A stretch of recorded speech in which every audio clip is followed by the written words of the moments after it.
Chinon saris ఎప్పటికి మంచి craze ఉండే శారీస్ కదండీ! అసలెంత బావుంటాయి చినాన్ శారీస్ కట్టుకుంటే మాత్రం మంచి క్లాస్ లుక్‌గా వచ్చేస్తాయి. అండ్ ఈ పర్టిక్యులర్ చినాన్ శారీస్ అయితే మనం ఛానల్ పెట్టిన స్టార్టింగ్ నుంచి ఈ రోజుకి కూడా మంచి క్లిక్ ఇచ్చిన saris. One of the best saris అని చెప్పొచ్చు.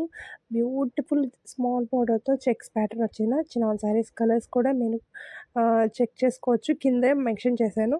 సో, మీకు క్లియర్‌గా ఉంటుంది. రెడ్ అండ్ పింక్‌కి సిమిలర్‌గా ఉంటుంది కానీ ఫోటోస్‌లో బయటైతే క్లియర్‌గా పిక్ అనేది తెలుస్తది. అండ్ దీంట్లో మంచి లావెండర్ కలర్ ఉందండి. ఇదైతే ఒక టైంలో స్టాక్ ఔట్ అయిపోయింది. మళ్ళీ రీస్టాక్ చేయించడానికి కూడా చాలా టైం పట్టింది. అండ్ ఇప్పుడు మళ్ళీ అయితే ఇవన్నీ కలర్స్ కూడా మళ్ళీ తెప్పించాను. సో, ఇంకా ఎవరైనా ఆర్డర్ పెట్టుకోవాల్సిన వాళ్ళు ఉంటే కనుక త్వరగా అయితే ఆర్డర్ పెట్టుకోండి. చాలా మంచి కలెక్షన్. ఫస్ట్ నుంచి మన ఛానల్‌లో ఆర్డర్ పెట్టిన వాళ్ళందరికీ చాలా మందికి తెలుసు ఈ కలెక్షన్ ఎంత బావుంటదనేది. దీనికి సంబంధించిన ఓపెనింగ్ వీడియోస్ కూడా నేను చాలా పెట్టాను మన ఛానల్‌లో. కావాలంటే ఒకసారి చెక్ చేసుకోండి. 1750